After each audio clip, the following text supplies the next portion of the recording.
Hello everyone, in this session we are going to talk about another data structure which is stack. This is very important, at the same time very easy to understand data structure.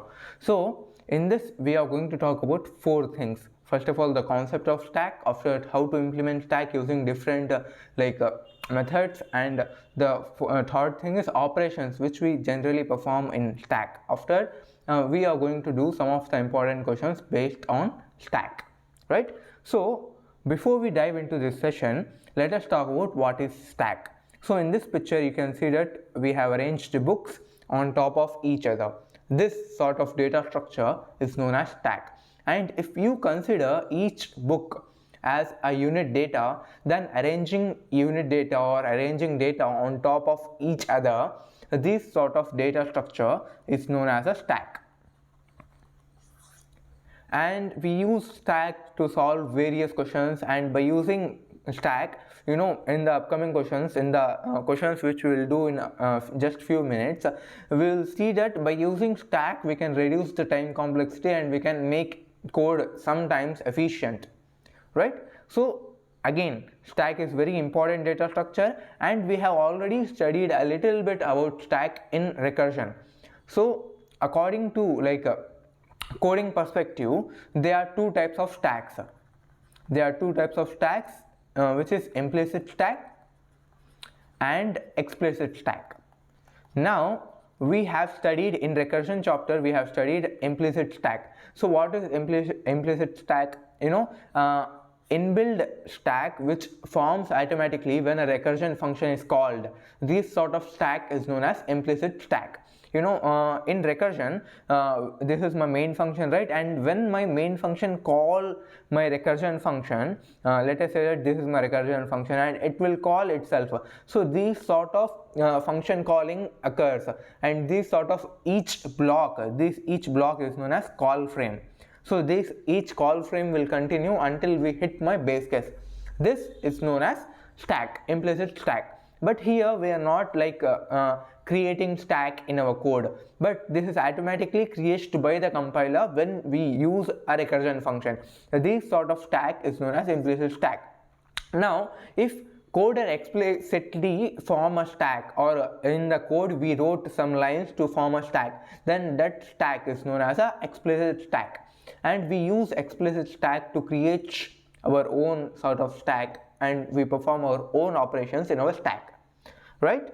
So if computer creates a stack automatically, then that is known as implicit stack. If we programmers create stack in code, then it is known as an explicit stack. And now let us talk about where we can see stacks in real life. So when we used to do JEE or NEET preparation, we used to put books on top of each other. So that is nothing but an example of stack, right? Putting books on top of each other is known as a stack basically. After caroms or coins, when you put coins on top of each other, then it is known as a stack of coins. And similarly, we used to play a game in which we used to put stones on top of each other, and we used to hit the ball on it and we'll run away, right? Similarly, these are some of the examples of stack, right? And I have already told you that we have studied about implicit stack. We have studied about implicit stack in the recursion chapter. Now we are going to study about what is explicit stack and what are the operations. There are certain operations which we use to perform operations in a stack, and that operations are this one. Whenever you think of explicit stack or stack in general, there are three main operations which you have to keep in your mind, which are push, pop and peek. When we studied ArrayList, we studied operations like add operator, get operations, and size operator. There are different operators for a particular data structure.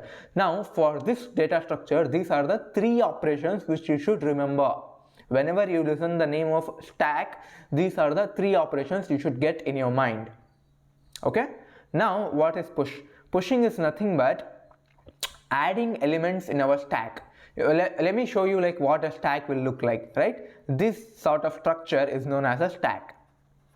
And if I want to add elements in my stack, let's say that I want to add this 1 2 3, right? 1 2 3 data in my stack. So first of all, what I will do, I will take one and I will add in here, and this adding is known as push operation. And after that I am adding 2, after that I am adding 3, right? So adding elements in my stack is known as push. Now let's say that I want to remove the element. You have to understand that whatever the operations we are performing in a stack, we are doing with the topmost element. So this data structure stack is also known as LIFO data structure, which is nothing but last in first out. You can see that here 3 is the last element which we inserted first. Now if I want to remove any element from my stack, then I have to remove the topmost element. So this is my top element and this is the last element which got in. Now if I want to remove, then I should remove 3 first. After that I can remove 2. After that I can remove 1. Okay, so if I want to remove the element, then I can only remove the top element, and all the operations in stack, you have to remember this, that all the elements, whatever the operations we are performing, we perform on the top element only. So that is why we call stack data structure as last in first out. It means that the last element which go into the stack will come out first, or you can say that the first element which goes in will come out at the last. Okay, so if I want to remove the top element, then that operation is known as pop operation. It's not removing a particular element from my stack is known as a pop operation. Now if I want to just see what is the topmost element in my stack, then if I want to see the topmost element, then that operation is known as peek operation. Get it? Now you have to remember along with this that efficient coder, or let's say that if your code is efficient, then the time complexity of performing these 3 operations will be big of 1. So in a constant time these operations will get performed if your code is efficient. Now these are the 3 operations. I hope you got it. Let us talk about the implementation of stack. Now up to we have studied what is stack, difference between implicit and explicit stack, some of the real-time examples, now and the operations which are involved in stack and the meaning of those operations. Now how we can implement stack by our own code. How we can implement it? We can implement a stack using 3 ways: arrays, ArrayList and LinkedList, and we have studied each data structure in detail in our previous lectures. Now if you wanna implement a particular stack in your code, then you can implement it in basically 2 major ways. You can define your code by using these 3 implementation methods, or you can directly in Java, you can directly implement stack using Java collection framework. Now we will talk about Java collection framework in later few minutes, after few minutes, but now let us see as a coders how we, without any using collection frameworks, how we can implement a stack on our own. So we can implement a stack on our own based on these 3 things, right? Arrays, ArrayList and LinkedList. So we already know that array is a memory block which stores data in a contiguous fashion, and it is fixed size, whereas a array list is a dynamic list where we store data, same data, not in continuous manner, but we store same data, same type of data dynamically, and it is not fixed, it is dynamic, so the size is not fixed. Similarly, we have studied about linked list that a node will have a data and next link, right? This is how we store linked list. Now let us see how we can implement stack using these three data structures. But you have to remember that most of the times as a good coder, you should use implementation of array list and linked list. And this question might asked in interviews, and you will find this sort of implementation questions in lead code also, right? So as a good coder, you should always know that how you can implement stack, and I recommend you that you should always implement, if there is a question of implementation, then you should also you should always implement using array list or linked list, because these two data structures are dynamic. It means that the size can be like variable, we can change the size as we want. Whereas in arrays, if the size is fixed, let's say that there are 10 elements of my array, the size of array is 10. Now I can't add my 11th element in my stack, right? So this is why most of the people, and I also recommend you that don't implement stack using arrays. This is not like that much preferred way, right? You can implement a stack using ArrayList and LinkedList, but we are going to see how we can implement a stack using these three data structures. Now let me open my VS Code and let's code this thing. So I have opened my VS Code, and in that I have created a Java file, javaprogramming.java. Now let us first of all implement a stack using my arrays, right? First of all, I'm gonna import java.util.star, my Java packages. After that, my class, public class Java programming, my main function, public static void main string args. Yep, this is my function. Now what I'm gonna do is that I'm gonna create a class. Let me make it public and static class. Static class, p should be small, public static class, and the class name is stack. In this, first of all, I'm gonna implement it using arrays, right? Arrays. Yeah. So first of all, what I'm gonna create is, let me like consider that I'm creating a let's say that I'm creating a integer type stack. Now what I'm gonna create is, first of all, I'm gonna create an array int arr is equals to new int of size. Let me make it as 10. So 10 is my size of the array. Now here I'm gonna create int max is equals to 10, and I'm gonna store the value of max in my size. Okay.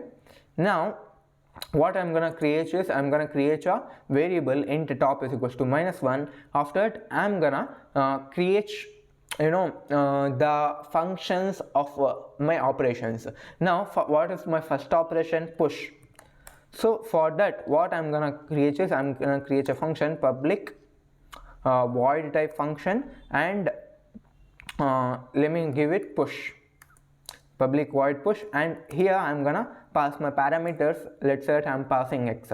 Now if my stack is full, then I can't add elements in my stack. Let me show you, right? This is my ppt.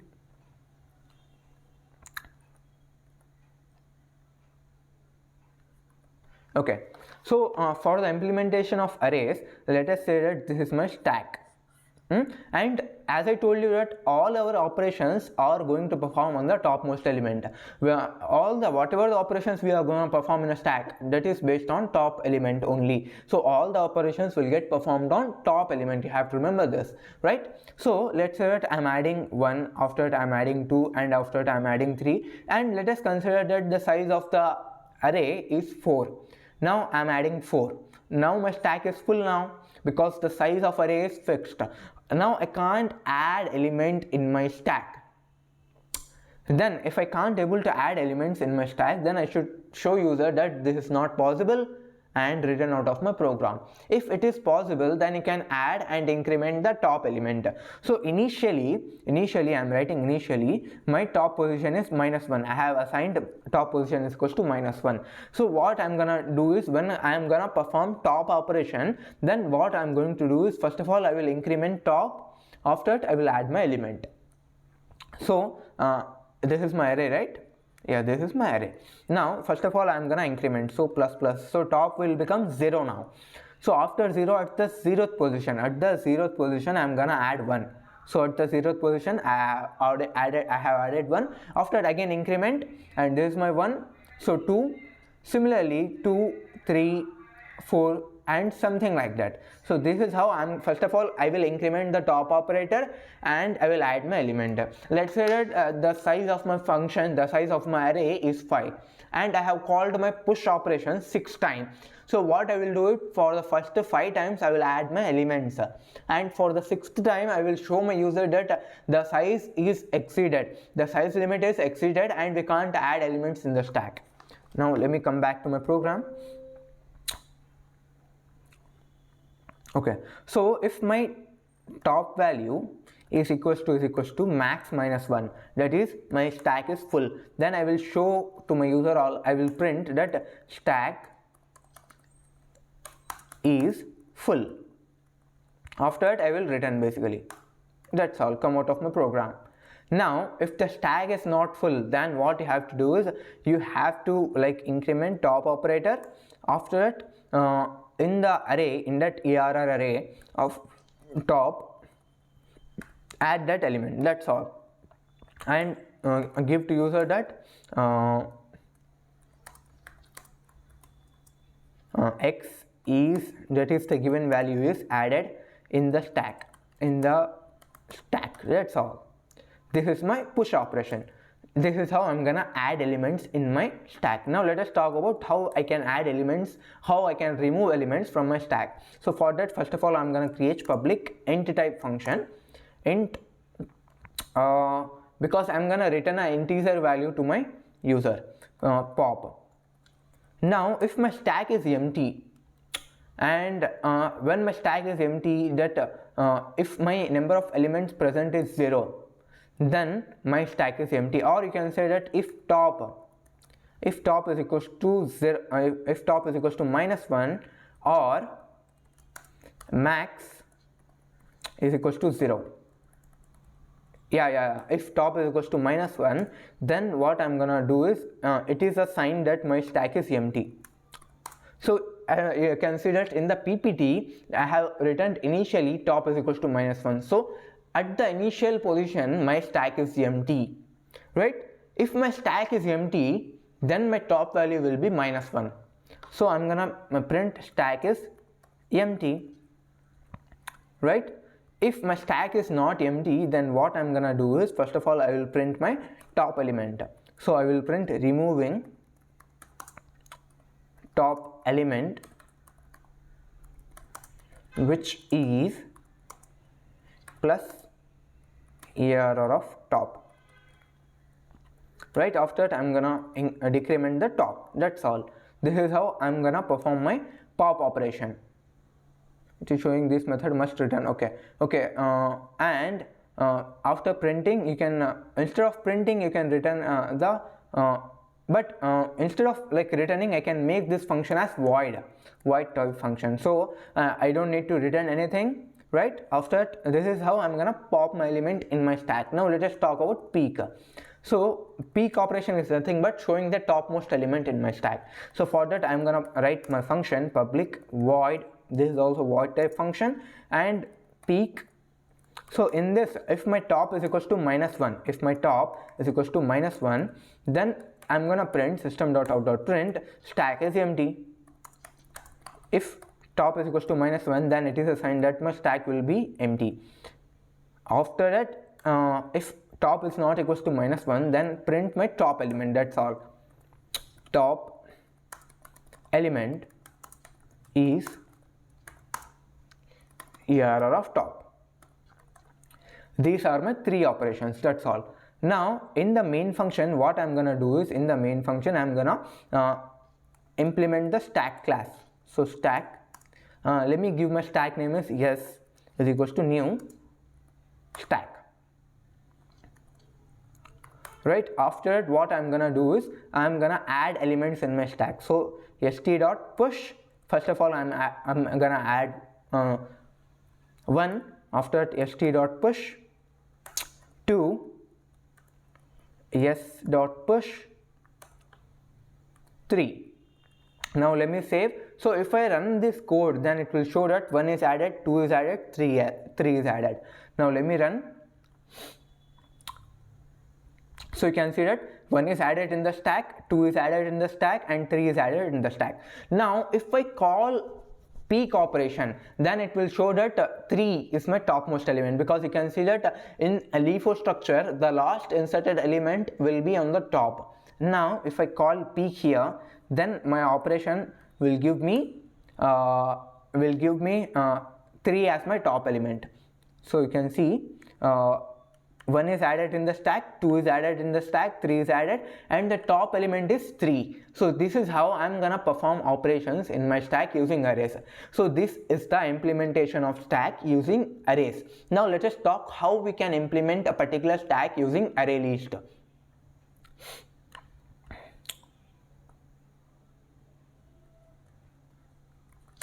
So implementation of stack using ArrayList is as same as my arrays, but instead of this, what I'm gonna do is in the class function, what I'm going to do is, first of all, let me remove this main function stack, and yeah, so this is my create class stack, and this is my main function. So I'm gonna implement array stack using ArrayList, right? So first of all, what I'm gonna create is, first of all, I will create my ArrayList st or al, ArrayList of integer. Let us say that I'm creating a integer type stack.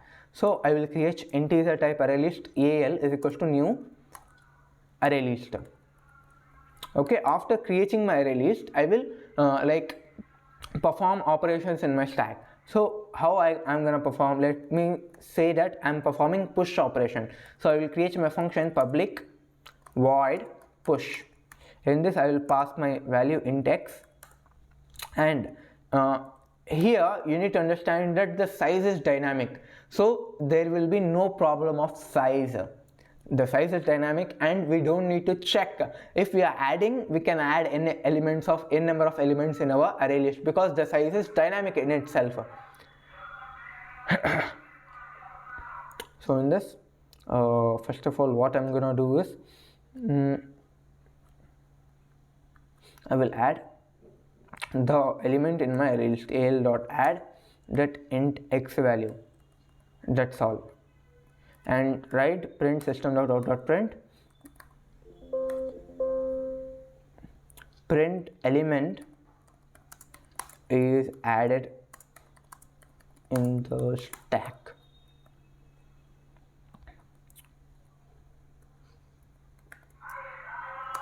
Okay.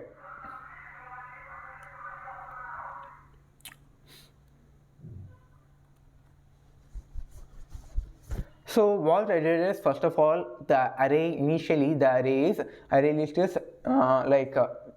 you can say that the array list is, it is kind of empty. First of all, after that, what I'm doing is, for whatever the parameter the user has given me to add, I'm just adding in my array list. So let us say that this is my array list. I have added 0, 1, 2, 3, 4, something like this, right? And let us see pop operation. This is very simple. If we are going to implement using ArrayList, the functions are going to be very simple, right? So for pop operation, let me write my function public void pop. So in this, what I'm gonna do is, if my al.size is equals to 0, it means that there is no element to be popped off. So what I will print is system.out.print stack is empty, right? And after that, I'm just gonna return. That's all. Else, if my stack, if my array list is not empty, then what I'm gonna do is, I'm gonna print the topmost element, which is the last element in my array list implementation. So what I'm gonna do is, the element, the popped element, or the deleted element in the stack is plus. Here I'm gonna give al.get al.size -1, and after it I'm gonna remove al.remove the last element al.size minus 1. So this is how, first of all, I'm printing the deleted element is I'm printing the lost element. After that, I'm removing the lost element in my array list. Okay, this is how I'm gonna perform pop operation. Now let us see peek. So peek operation, for peek operation I'm gonna write public void peek. In this, first of all, if my array list is empty, that is my stack is empty, if al.size is equals to 0, then print system.out.print stack is empty. After that, return, basically return from the program, return. Else what you are going to do is you are going to print the topmost element. So you are going to print system.out.print the top element in the stack is plus al.get al.size minus 1. Now in the main program, what I'm gonna do is I'm gonna create my stack. So stack yes is equals to new stack. After creating, I'm gonna push elements in my stack. So yes dot push, I'm gonna push 1. After that, similarly, I'm gonna push 2 and 3.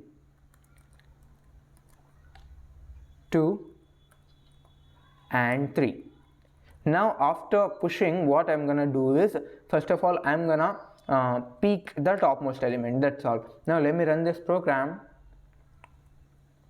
So you can see that 1 is added in the stack, 2 is added in the stack, 3 is added, and the topmost element is 3. So this is how, if I pop the top element, let's say that I'm popping the top element. Now I'm gonna, after popping, let me see what the output will get. So 1 is added in the stack, 2 is added, 3 is added, the top element in the stack is 3, and the deleted element in the stack is 3, because the topmost element that we had is 3. Right? This is how I'm gonna implement a stack using ArrayList. Now let us see how we can implement our stack using LinkedList.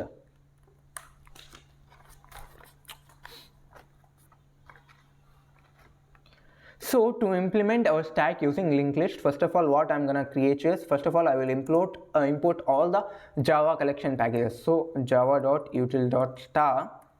After that, I'm creating my class, public class Java programming. Public, I'm creating a public static class, static, let's say that class. So in linked list chapter, we have studied that each node in a linked list consists of two things: data and the node next value. So I'm gonna create a node class, public static node. In that we will have two things: int data, after that node next. After that, I'm gonna create my constructor public node. In this, I'm gonna pass my data, public node int data. In that constructor, this dot data is equals to data. After that, this dot next is equals to null. Right? Yep. This is my class node, as we studied in previous lecture, that how I'm gonna create my class node. And I'm gonna create my main function, public static void main string args, right? And here, first of all, what I'm gonna create is, I'm gonna create a class, public static class, my stack class. So stack, in that, what first of all I'm gonna do is, first of all, I will create my node. So static node head, head is equals to null. And before I go into the deeper part of my code, let me explain in PPT how we are going to perform, or how we are going to implement a stack using a linked list.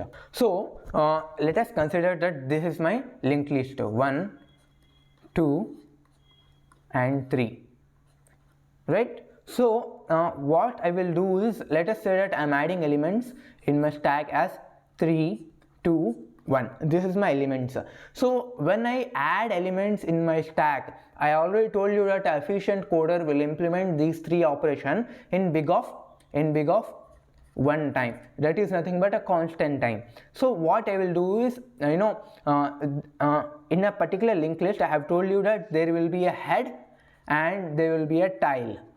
And to traverse a particular linked list, the time complexity will be around big of n. It means that I need to travel n nodes in order to reach my tail. So if I make my tail as my last node, then like if I make my tail as my top node, then I need to traverse for n times. Whenever I am performing some operations, I need to first of all travel to my end of the node and then delete it, remove it, and that will, like, indirectly causes a sort of problem, which is the time complexity will become big of n. If I perform operations on my tail side, then the time complexity of performing these 3 operations will become big of n, because whenever I am performing push operation, peek operation, pop operation, right, those operations will take big of n time if my top element is my tail. So what I have to remember, that whenever I am implementing a stack using linked list, I should make sure that my top element should be my head, and whenever I am adding my new element, that head value should be changed to my top element, right? I can give you example also. First of all, let me clear my screen. Yeah, so let us consider that I am creating a stack like this, and I am adding elements 0, 1, 2 and 3.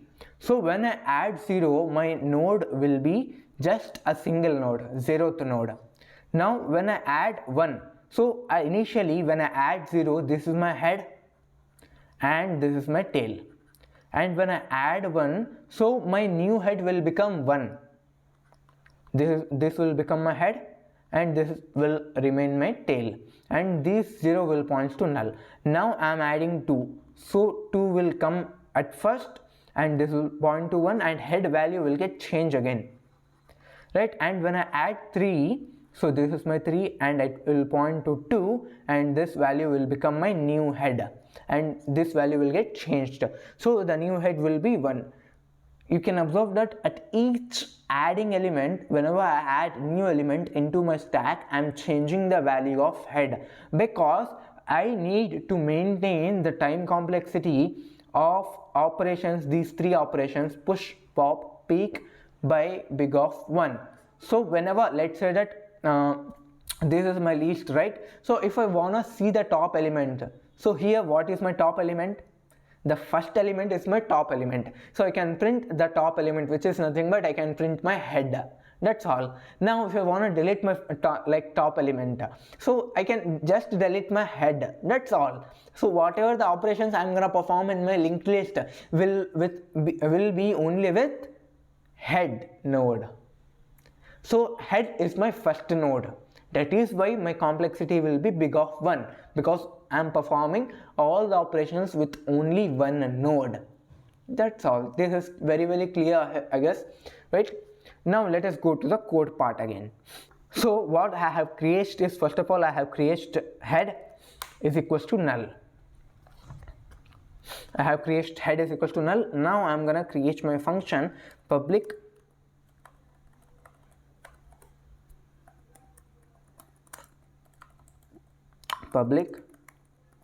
static boolean is empty. So is empty function will tell whether my stack is full or not, whether my stack is empty or not. If my stack is empty, then is empty function will return me true. If my stack is not empty, then it will return me false. Okay, so how I'm gonna check whether my stack is empty or not? If my head itself is null, then it means that my stack is empty. Otherwise the stack is not empty. So return head is equals to null. So if this head is equals to null is true, it means that the stack is empty. If it is not, then it means that stack is not empty, right? After that I'm gonna perform my operations. So I'm gonna perform my push operation, public. Let me remove this static function because otherwise I have to give each function as static.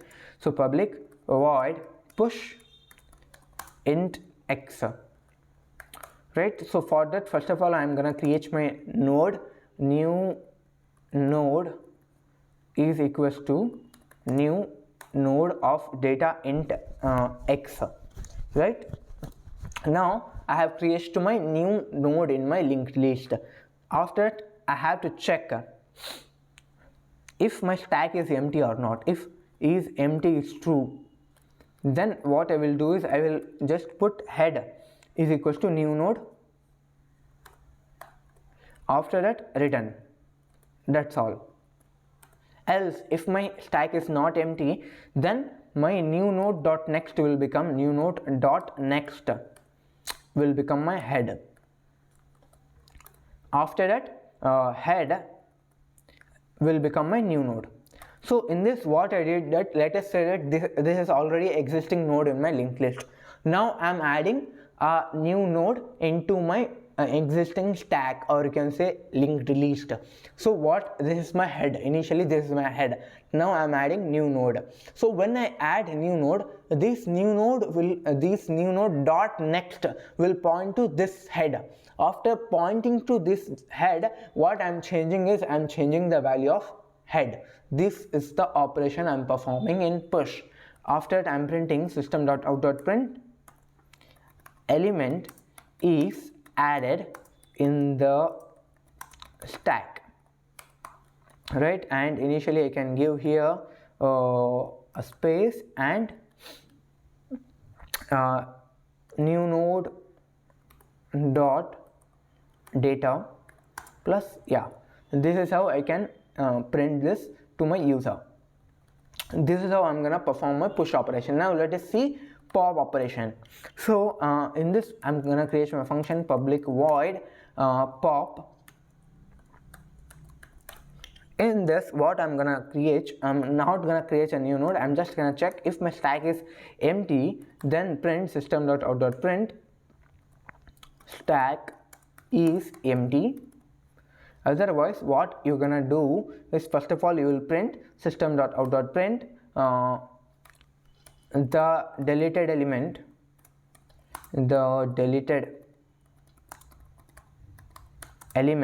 is, and print the topmost element. So how I'm gonna print the top element is head itself. So head dot data. After printing, what I'm gonna do is I'm gonna change the value of head. So what I'm gonna do is head is equals to head dot next. That's all. So this is my, let us say that this is my head, and this is the corresponding next element of my head. So what I'm gonna do is I'm gonna change the value of head, and this node will get automatically deleted, right? So what I did is head, I have changed the value of head is equals to head dot data.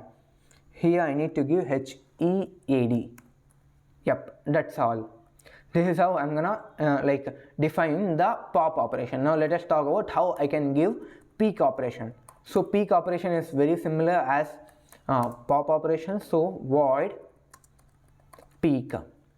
In this, if my stack is empty, then just print system.out.print stack is empty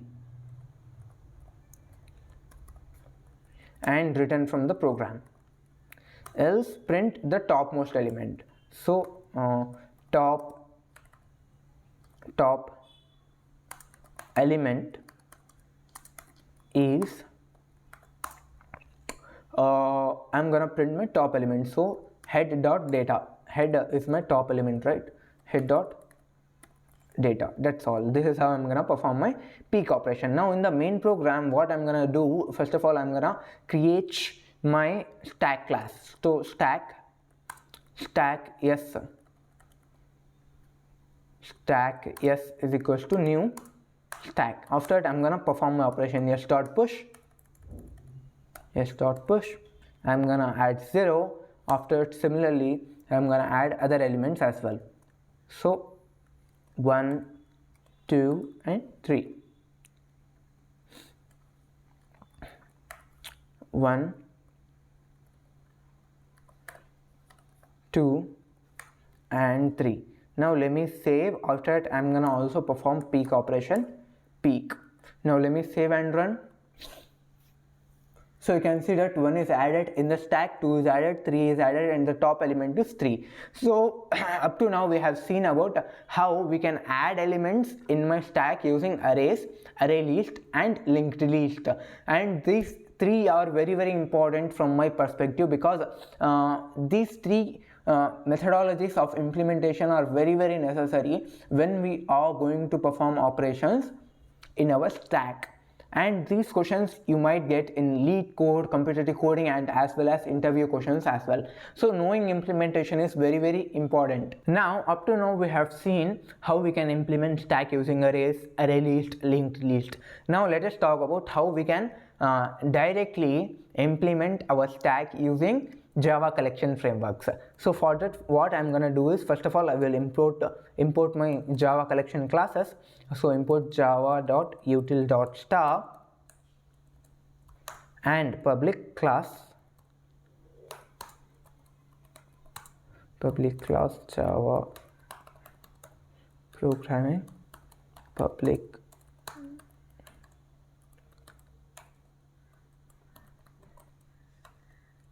static void main string args. Right. So in the previous methods we have seen codes of lines of 10 lines, 20 lines, even 30 lines of code of implementation.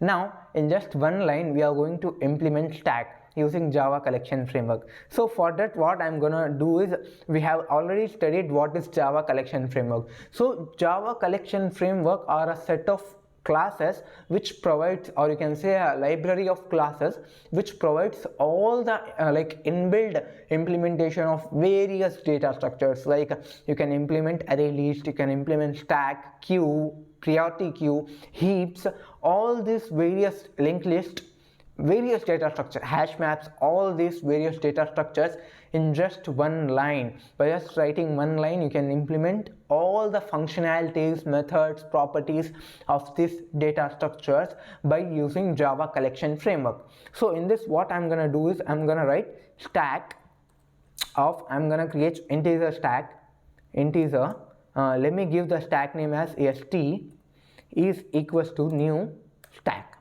That's all. This is how in just one line I'm gonna implement my stack. And this is the beauty of Java, I guess. If you study C, you have to implement all your data structures from the stack. So the advantage with Java is that Java provides you a set of, you can say, inbuilt classes, inbuilt libraries, by using which you can directly implement any data structure you want. So by just this one line writing stack and the data type which you are gonna create your stack, after that your class name or you can say your object name or your stack name is equals to new stack. So by just writing this, you can implement stack. Now let us see how we can perform operations. So for that, I can write st.push and I can write 1. After st.push, I can write 3 and st.push, I can write 4 or 1, 2, 3, 4. Yep. So this is how I'm gonna add elements in my stack. And after that, I'm printing system.out.print. Let me print my stack st. So you can see that I have added elements in my stack 1, 2, 3, 4, and this is my stack. So it is showing, you can imagine this as a form of burger. So it is showing horizontally, but you can rotate this as vertically. So if you rotate this vertically, then the top element will be 4, 3, 1. So these are the elements in my stack. Now if I remove the topmost element in my stack, as I give pop operation here, st.pop, right? And after giving pop, again I'm printing system.out.print st. Now after performing this, now let me save and run. You can see that my element initially is 1 2 3 4 4 3 1. After that I have removed the topmost element from my stack, so the elements will be 3 1. So this is how I'm gonna perform the operations in my stack. Now if I wanna perform peak operations, so what I will do is I will print system.out.print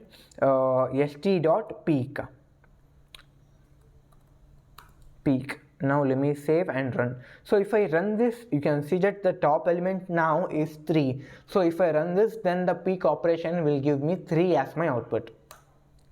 You can see 1 2 3, after 4 is popped, so 1 3, and the top element is 3. So this is how by just one line we can implement stack in our Java using Java collection framework. So up to now we have studied about how we can implement a stack using arrays, ArrayList, LinkedList, and using Java collection framework, and we have studied the operations of it. So up to now we have studied concept of stack and its implementation. Now let us go into deep down into some of the interesting problems related to stack. Now in this question we have to implement or push an element to the bottom. So we already know that whatever the element we are pushing into the stack will be on the top, but in this question we need to push it on to the bottom of my stack. Now generally what happens, let's say that I'm inserting 1 2 3, so the insertion will take place like this: 1 2 3. But this question is asking that I need to push my 3 value, that is my last value, to the bottom of my stack. So this question is basically asking that, let's say that the elements are 1 2 and I'm adding 3, so I should add my 3 in such a way that it should be at the bottom level. So the resultant stack will look like this: 3 1 2. So this is how this is the asking of my question. I should add elements at my bottom of my level. So how I'm gonna do it? First of all, let me visually show you that how I'm gonna do that operation. So let us say that this is my existing stack: 1 2 3, right? Now I'm gonna add my 4th element into the stack. So what I'm gonna do is, first of all, I will remove the top element. So I will remove 3 out, and the element is 1 2, and this is the 3, and 4 is to be 4 is going inside the stack, and again I will remove the top element, and I will keep on removing the top element of my stack until my stack becomes empty. So these 3 2 and 4 is going inside. Similarly, now the stack is empty, so 3 2 and 1 and 4 will get inside of my stack. After that I will add corresponding like this. In which order I have deleted, in that same order I am gonna insert back again. So 4 1 after 2 3. So 4 1 2 and 3 will be here. Again 4 1 2 and 3. So this is how I'm gonna delete. This is the visual representation of how I'm gonna do or perform operations in my stack. Now let us talk about how I'm gonna do that. So in implicit stack we have seen that the implicit stack function will take place when recursion occurs. Get it? Now I'm gonna create implicit stack using recursion, right? So this is my stack, right? And whenever I call my function, let us say that I'm creating a function bottom or bottom insertion. So whenever I'm gonna call, the function calling will continue until I hit my base case. So this is my removal part. In this part I'm gonna remove, and in this part I'm gonna add, right? So let us say that I'm adding 4. So 1 2 3, right? So what I will do is, first of all I will remove 3 2 1, and in this way I will again 1 2 3, right? So this is how I'm gonna remove the elements in my stack, and after removing I'm gonna add my given element. After adding, I'm gonna like add those removed elements in what order I have removed. Got it? Now let me write the pseudocode such that it will become very clear to you. So first of all, I'm gonna create my function public void. Let me give push bottom. In this I'm gonna pass my stack and the data which I'm gonna insert. Right? So first of all, I'm gonna store the top value. Top is equals to st dot my peak, or you can say pop. So what I'm gonna do is I'm gonna remove the element from my topmost element from my stack, and I'm gonna store it in my top variable. Okay, after that I'm gonna call my function push bottom. In this I'm gonna pass same data and stack st comma stack, and after removing all elements, when I hit my base case, I'm gonna push my element push top value. And what is the base case here? The base case is if my s dot is empty, if my stack is empty, then what I'm gonna do is I'm gonna push the data value. This is how I'm gonna do it. So let me show you what will happen here. So let us say that 1 2 3 is my existing elements in my stack. Now I'm gonna add 4 into my stack. So what I will do is, first of all, I will remove 3, I will remove 2, and I will remove 1, and this 3 will keep aside. So I will keep these 3 elements aside, and when my stack is empty, I'm gonna add that into my stack. And after removing that, again I'm gonna the function calling will backtrack, and I will add elements in my corresponding order 1 2 and 3. So this is how this code gonna work. Let me code this thing and I will show you how it's gonna work. So first of all, I'm gonna create my function public static void type function void push at bottom. In this I'm gonna pass my stack of integer st comma, I'm gonna pass my data int data. So what is my base case here? That if my stack is empty, if st dot is empty is true, then first of all I'm gonna add that element into my stack. So st dot push data, and after it return. That's all. Now after base case, I'm gonna store the top value. In top is equals to st dot pop. Yep. After that, call my function, same function push at bottom for same data and for same stack. After that, st dot push, and pass the top value.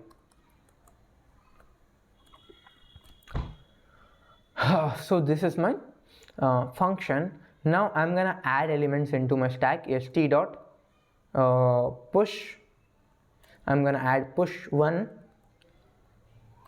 After that, st dot push 2. After that, st dot push 3.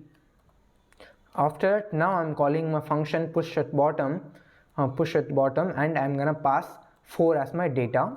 And after adding, I'm gonna print my system.out.print my stack is, and I'm gonna print my stack. That's all. Now let me save and run. So you can see that first of all I have added 1 2 3. So the top element is 3. So after that, I'm calling my function push at bottom, and what I'm gonna do is I'm gonna push the 4th element to the bottom of my stack. And after pushing the element to the bottom of my stack, what I did is I printed my basically stack. So the output, you can see that this is my output 4 1 2 3. So instead of like seeing this, you can rotate this vertical way, and you can see that the top element is 3 2 1, and the last element which is at the bottom level is 4. So I have successfully inserted to my bottom of my stack. So this is how I'm gonna add elements. By just these 3 lines, I'm gonna add elements to my bottom of my stack. In this question, we need to reverse a given string using a stack. So we already know that this question is very easy, because in stack what we follow is we follow last in first out like methodology. So if my stack is, let's say that I'm inserting 1 2 3, then my output will be 3 2 1, right? So if I insert the given string in my stack character by character, let's say that the given string is str is equals to a b c, then my output will be a b c, and the output of this stack will be c b a. So this is how I'm just gonna like run a loop to my stack and run a loop to my string and add that string in my stack. And after adding, we already know that whatever the elements will get inserted first will come out last. So this will inherently give me a reversed string.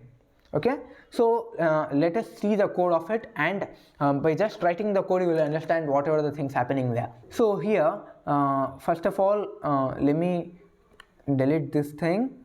Now what I'm gonna create is, first of all I will create my string str is equals to ABC. After that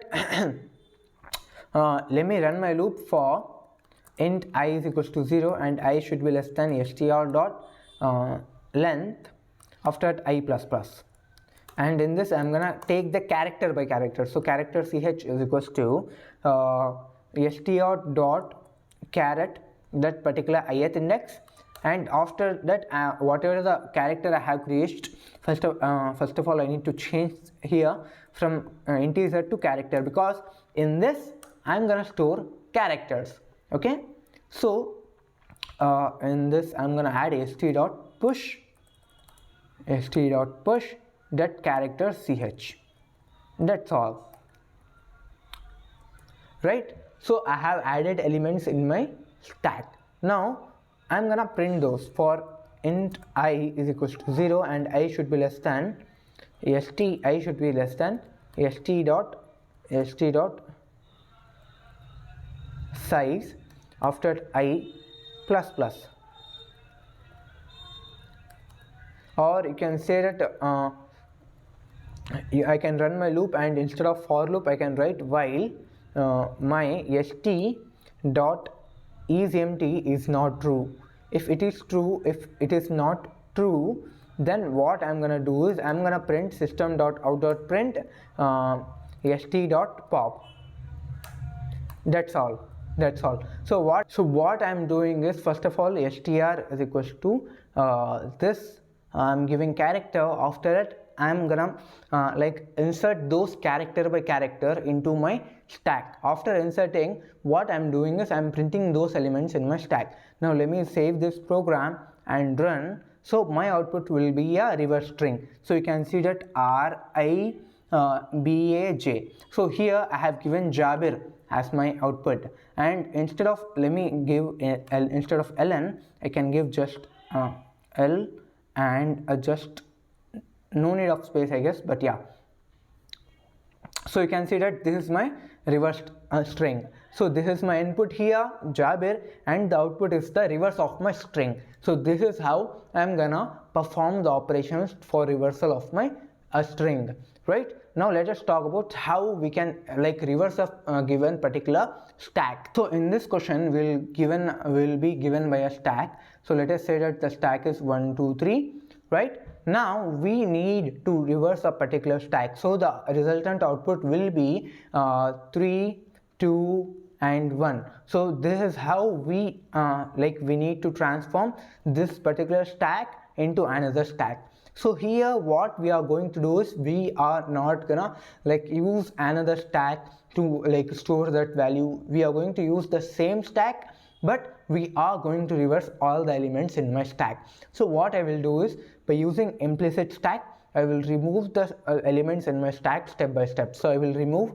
I will show you the visual representation. So 1 2 and I will remove 3. After that I will remove 1 3 2, again 3 2 and 1. After that I will add 3 inside. First of all I will add 3, so 3 and 2, and finally 3, 2 and 1. So this 2 are reversal of each other. So using like the same stack, we are not going to create any extra memory, and by using this method we are going to create like reverse a particular stack. Now let me show you the code by which you can understand it very clearly. So in this, first of all, I'm going to create a function, public static void reverse stack, and this I'm gonna pass my stack of integer est, right? In this function, what I'm gonna do is, first of all, I'm gonna check if my stack is empty. If my stack is empty, then what I'm gonna do is I'm gonna just return, because there is no returning, there is no reversing if my stack is itself empty. Now after, what I'm gonna do is int top is equals to s.pop. I'm gonna delete the topmost element, and I'm gonna call my reverse function for my same stack, and you can see that the last element will got like inserted on the top. So after reversal, the element which is at the top got got to the gone to the topmost position, and the element which was at the top position came to the bottom. So what we did is we inserted the topmost element to the bottom of my stack, and we already know that how to put push a particular element at the bottom level. So what I'm gonna do is I'm gonna call my push at bottom function for this stack and this top value. That's all. So here I'm gonna give st.top. Now in this I'm gonna remove all this thing. So I'm gonna add st.push 0 and st.push 1 and st.push 2, right? So the order of my element is 0, 1, 2. Now after I call my reversal function, the output will be 2, 1, 0. So the topmost element will become 0 and the bottom element will become 2. So I'm gonna call my function reverse for this particular stack st, right? Reverse stack, yep, okay. And I'm gonna print the value of this particular stack. Here it is showing some, we need to give in the character place, we need to give integer. Now we are dealing with integers. So remember guys that whenever you are creating a stack, you should give the data type, and based on those data type, based on that data type, all your operations will get performed in it. Okay, so here I'm gonna reverse the stack, call the function of stack, and after that print the element in my stack. So system.out.print ast, and before calling my function I'm gonna again print my function, print my stack st. Now let me save and run.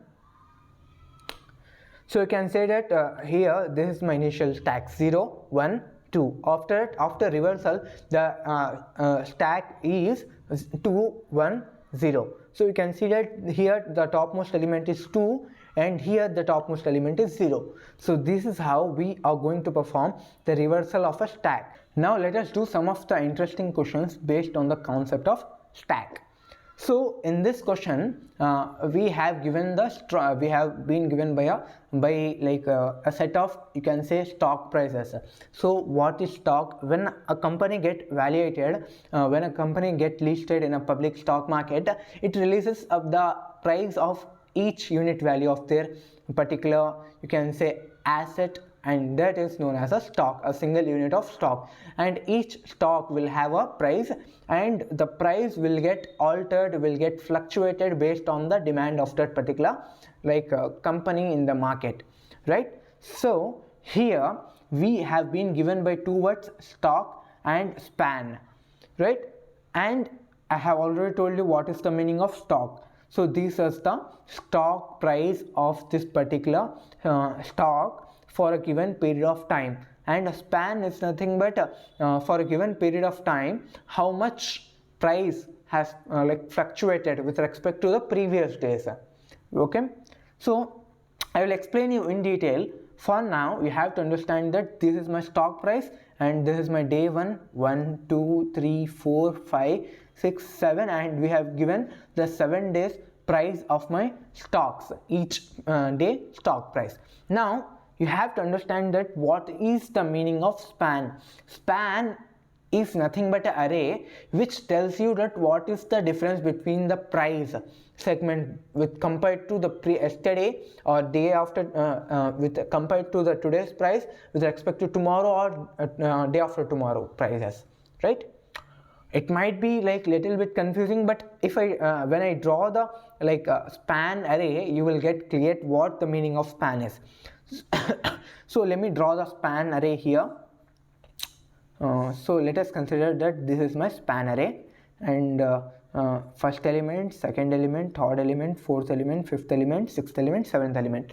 So actual indexing will begin at 0, but for instance I am showing you with first as day wise I am showing you first element, second element, third element as well as it is. Okay, so here this is my span array. So you can see that initially this is my stock price, and the span value will get decided based on the previous highest value, right? If there is a previous highest value, then the span value of that index will become the present index minus the previous highest index. That answer will become my span answer. Getting it? Now for this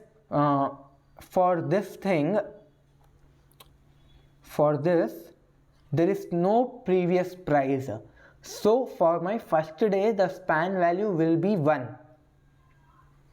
Now for the second day the value is 80, right, and the highest value previous of it is 100. So the index of 2 minus the previous highest will become the span value of the second day or the first second element. So 2 minus 1, so it will become 2 minus 1, that will 1. Now for this third element, for this third day the price is 60 and the highest value before it is 80. So the value will be 3 minus 2. So the span value at that day will be 1. Now for this 70, the previous highest value is at index or second day, but we are at present fourth day. So the span value for 70 will be 4 minus 2. So the value will be 2. Now for this 60, the highest is its previous day itself, that is 70. So 5 minus 1. So the fifth day span value will become 5 minus 4, that is 1. Now for the sixth day the span value is, what is the highest? 60 is not the highest, 70 is not the highest, 60 is also not, the 80 is not also not. So the highest value is 100. So the index of this minus this, so 6 minus 1, that will become 5. So for the sixth day the span value is 5. Now for this particular last element the value is 7, and what is the highest or equal value? That is 7 minus 1, 6. So the span value will become 6. So this is known as span, and we need to find for a particular given array, we need to find the span value or stock span value for that particular stock prices. Okay, I hope you got the question, and the answer of this particular question will be this array itself. This is my answer, and how we can find the answer. Now let us talk about first of all the brute force approach. To get the brute force approach, you need to observe the array. So this is my array, this is my price array, right? Now for particular given present day, what I have to do is I have to check the elements previous of it, and to calculate the span value of a particular index, I can write the formula as span of that particular index is equals to ith index minus previous high price. So this thing will become my span formula. Okay, so let us say that I am at the second index. Now I will check the previous index value. If it is high, then the span value will become the given index minus previous high index. This subtraction value will become my span value. Now let us say that I am at the fourth index, which is nothing but my fifth day. Now if for the fourth index stock price, what I'm gonna do is I'm gonna iterate towards the previous indexes, which is nothing but the previous days of my stock prices. And let's say that the highest stock price is at the first index. So the span value will become this index minus the previous highest, which is nothing but the first index value. So this subtraction will become my stock span array or my final answer, right? I hope you got the question. Now what brute force approach will tell us that you should run a loop, outer loop, and you should iterate to each and every item, and for each and every item you have to check the previous value. So the one loop will run towards this direction and another loop will run, inner loop, you can say inner loop will run in this direction. And for as I move towards this direction, I have to check for all the items in my previous direction. So what I'm gonna do is, according to my brute force, I'm gonna run two loops, one for my this word direction iteration and another inner loop is for my backward checking direction.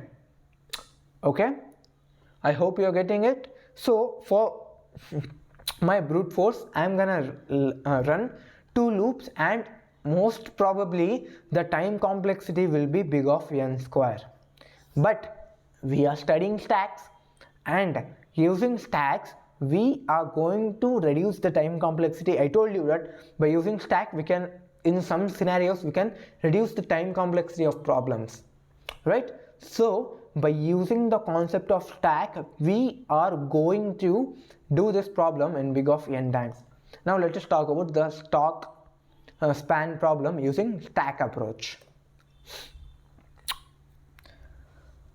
So here what I'm gonna do is, first of all I'm gonna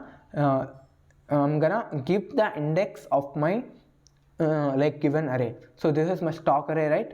Stock array is equals to 100, 80, 60, 70, again 60, 85 and 100. Zeroth index 1, 2, 3, 4, 5, 6, 7. 0, 1, 2, 3, 4, 5, 6. Not seventh element, yeah. So this is my stock array. So what I'm gonna do is, first of all I will create my stack. This is my stack, and I am gonna create my span index of my array. Span is equals to new int of size stock dot length. So the length of my span array will equals to the length of my stock array. Okay, I hope you are getting it. Now first of all, in this 0, 1, 2, 3, 4, 5, 6.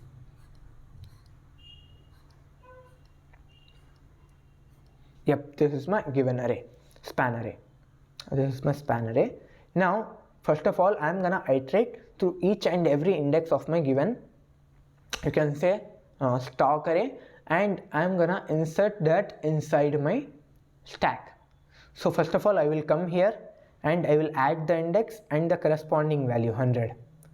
After that I will come here, I will add the element first index and the 80 value, right? After that I will come here and I'm gonna add 60 the index of it. Similarly 70 the index of it, right? 70 the index is 3, right? Now you can see that the condition in here is that if my next adding element is less than my previous element, then I will add it.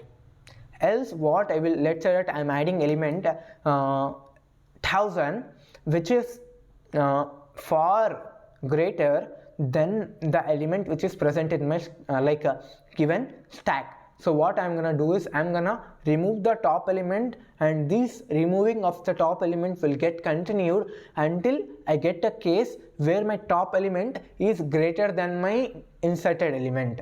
So here let me show you a diagrammatic representation so you will understand it. So yep, wait a minute.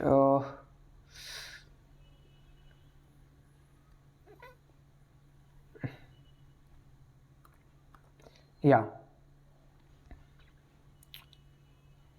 yep, let me choose the ink here. So this is my stack, right? So this is my stack. So I'm gonna add 100. After the next element is 80. Yes, the top element, if my top element is greater than my pushed element, then I will add into my stack. So I will add 1 here, that is 80. After the next element is 60. So my top element is now 80 and my pushed element is 60. So I will add inside that stack, right? After that, here what I'm gonna do is, right, as I keep on adding into the stack, at the same time I will calculate the, you can say, the value of span in my span array. So let's say that initially this is my stack. Now I'm gonna add 0th index, and we already know that for the first element the span value is 1, so I will add 1 here. Now I'm gonna add 80 here. So the index of this is 1 and the index of 100 is 0, so the answer will be 1 minus 0. So the span value of 1 is 1, so I'm gonna add at the first index, I'm gonna add 1. After that I'm gonna add 60, and the index of 60 is 1 and next previous highest is 1, so 2 minus 1, so the answer will be 1. So I will add at the second index, I will add 1. Now when I reach the third element, the third element value is 70. Okay, the third element value is 70. Now you can see that the third element index is 3 and the top element is 60. So the top element is not greater than my push element. So what I will do is, if I get this condition, if this condition is true, then I will add. Else what I will do is I will pop the top element, pop top. This is what I'm gonna do. So I will remove 60 here and I will add 3 and 70 value. So what I'm gonna do is, let me show you here. I'm gonna remove 60 and I'm gonna add 3, which is nothing but 70 into my stack. So I will add 3 here and this is my 78th value, right? 70 value, and I am gonna calculate 3 minus the previous element of it. So 3 minus 1, the value of is 2. So I am gonna store 2 here. After the same process will continue and my answer will be 1, 5, 6. So this is how I am gonna perform operations into my stack. I hope you got the basic logic of how I'm gonna add elements into my stack. So as I move towards the stock array, I'm gonna add, and at the same time I'm gonna calculate the span value of it, and after calculating I'm gonna insert that span value into my span index. This is my first thing. If my top value is greater than my pushed element value, then I will just add that element into my stack. Else what I'm gonna do is I'm gonna remove the top element, and again I will check if the new top element is greater than my pushed element. If the condition is matched, then I will push that element into the stack, else the popping condition will continue until my stack become empty. I hope you got the point here. Now let us code this thing. So in the main program, what I'm gonna create is, first of all, I will create a stock price array. So int stock is equals to, I'm gonna give the same value as we did, 100, 80, 60, 70, again 60, 85 and 100. After that, I'm gonna give span array. I'm gonna create span array. Int span is equals to new int of size stock dot length. After that, I'm gonna call my stock span array, stock span function. Stock span, in this I'm gonna pass my stock, after it span array, and in the function what I'm gonna do is, first of all, I will create my function public static void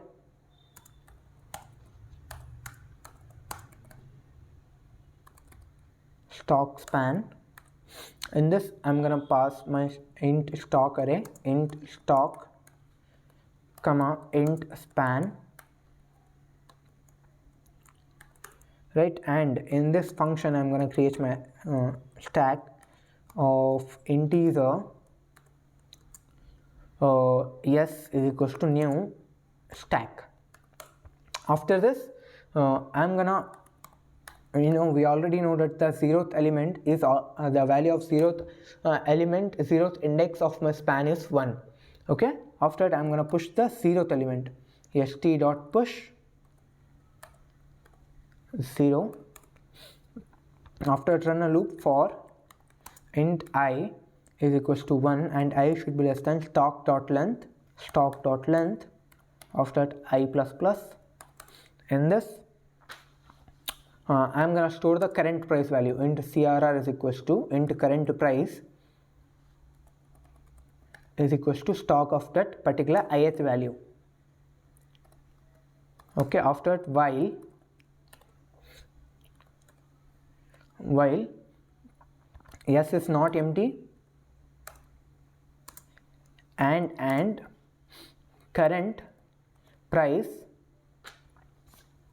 is not greater than stock of s dot top element. So stock of s dot peak. Yep. In this, what I'm gonna do is I'm gonna pop until I get my condition, desired condition.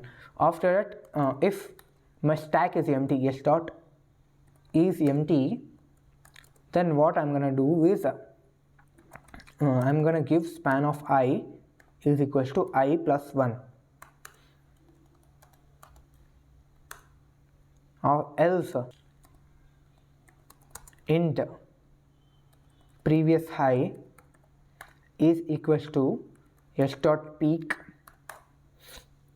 and span of I is equals to I minus previous high, and s dot push the ith value. That's all. This is how I'm gonna do. So what I'm doing is, first of all, initially I'm storing the zeroth index as 1, because we already know that if my first element, there will be no, if it is my first element, then there will be no, you can say, the previous element. So for that particular first element, the stock span value will be 1. After that, I'm running a loop for I is equals to 1 to the length of my array, and in that, what I'm doing is, first of all, I'm storing the current price. And in this, what I'm doing is, if my stack is not empty and the top value is greater than my pushed element, if this is the case, if this is not the case, then what I'm doing is I'm gonna pop the top element, and this popping will continue until I get my desired case. And if in this process, if my stack is empty, then what I'm gonna do is, for that ith element, I'm gonna store the span value as I plus 1. Else, I'm gonna store the subtraction of ith index minus previous high. right? So in the main function, what I'm gonna do is I'm gonna run a loop stock. Yep, I'm gonna run a loop for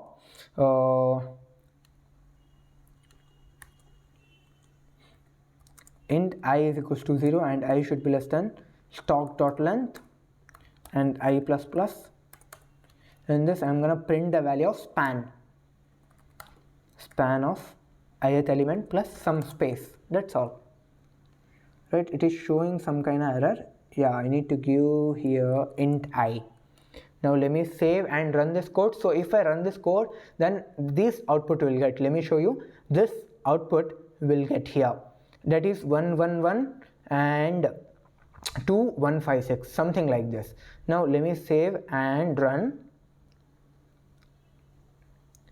So you can see that we got the output. Let me remove ln here such that it will look at ln, removing ln. Now run again. So 111 2156. So this is the exact same output. As we dry run the question, we got the same output, right? So this is the stock span problem. So up to now we have studied about what is stack, what is like you can say the concepts and the operations involved in stack, implementation of stack using 3 methodologies: push at bottom, string reversal, reversal of a stack, and stock span problem. Now we are going to discuss 3 important problems which are very important, and it might take long for explanation, but I hope you are with me, guys. So let me see you in these 3 questions.